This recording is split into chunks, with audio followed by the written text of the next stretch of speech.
Assalamualaikum warahmatullahi wabarakatuh.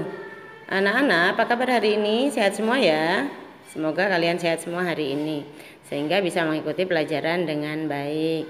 Pagi hari ini Ibu akan memberikan pelajaran tentang globalisasi dan dampaknya. Kemarin sudah Ibu singgung kan sebenarnya di kelas tentang globalisasi. Nah, kita akan lanjutkan kepada globalisasi dan dampaknya. Nah, kita lanjutkan sekarang kepada pengertian globalisasi terlebih dahulu ya. Globalisasi adalah meluas dan membaurnya informasi antar negara atau proses mendunia.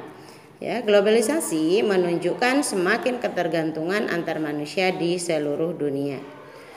Globalisasi itu bisa terjadi karena kemajuan teknologi informasi yang memungkinkan mempercepat manusia untuk mendapatkan informasi dari manapun. Yang kedua, kemajuan ilmu pengetahuan di bidang transportasi yang memungkinkan pergerakan manusia dari satu tempat ke tempat lainnya menjadi lebih cepat. Yang ketiga, kemajuan kerjasama ekonomi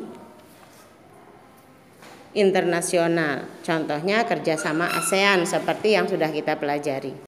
Sekarang setelah kita tahu globalisasi atau apa, sekarang kita tahu dampak positif dan dampak negatifnya terhadap masyarakat.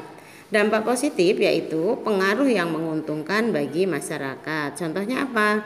1. Hubungan komunikasi lebih mudah. Zaman dulu kita berkomunikasi jarak jauh menggunakan surat. Ini akan dirasa kurang efektif karena akan lambat. Sekarang kita menggunakan WA atau HP atau telepon atau apapun, jadi lebih cepat. Kemudian yang kedua, pertukaran informasi antar negara sangat lancar.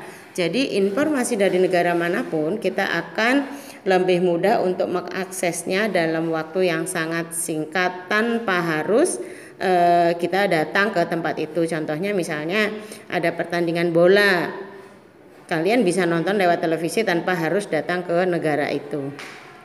Kemudian yang ketiga, harga barang menjadi lebih murah. Kenapa menjadi lebih murah?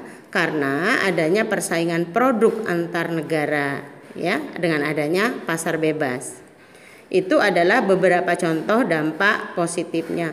Sebetulnya dampak positif itu masih banyak lagi ya, banyak sekali dampak positif dari globalisasi. Tetapi jangan lupa di samping dampak positif yang sudah dijelaskan tadi, banyak juga dampak negatif dari globalisasi itu. Sekarang kita akan bahas dampak negatif dari globalisasi. Apa itu dampak negatif? Yaitu pengaruh yang merugikan bagi masyarakat. Contohnya, 1. Jati diri bangsa jadi terkikis. Banyaknya informasi yang masuk secara bebas, lambat laun mempengaruhi pola pikir masyarakat yang menyebabkan terkikisnya jati diri bangsa. Misalnya mereka orang-orang barat itu menggunakan baju yang tidak sopan, akhirnya itu juga akan mempengaruhi cara berpakaian orang Indonesia. 2. Industri dalam negeri terancam. Dengan membanjirnya produk luar negeri yang masuk, membuat industri dalam negeri menjadi bangkrut karena produksi luar negeri itu kadang-kadang harganya lebih murah, sehingga mereka akan lebih memilih barang-barang dari luar negeri ketimbang buatan negeri sendiri. Yang ketiga, batas-batas antar negara menjadi tidak jelas.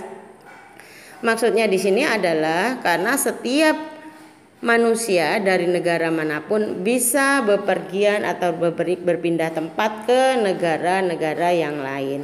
Sehingga dengan demikian pertukaran budaya, pertukaran informasi juga akan semakin bebas ya. Nah, untuk yang negatif atau dampak negatif ini kita harus bisa membentengi diri, yaitu diantaranya dengan mempertebal keimanan kita dan tidak mengakses hal-hal yang tidak penting menurut kita. Karena apa? Kalau kita mengakses hal-hal yang tidak penting, itu akan merugikan diri kita sendiri. Nah, itulah penjelasan Ibu tentang globalisasi dan dampaknya. Dampaknya ada 2 ya, dampak positif dan negatif. Jadi kita harus hidup di zaman globalisasi ini kita harus bisa membentengi diri kita untuk melindungi kita dari dampak negatif globalisasi. Oke, sampai di sini Ibu rasa cukup sekian penjelasan tentang globalisasi. Semoga kalian jelas semua. Nanti akan Ibu kirimkan tugas melalui WA. Assalamualaikum warahmatullahi wabarakatuh.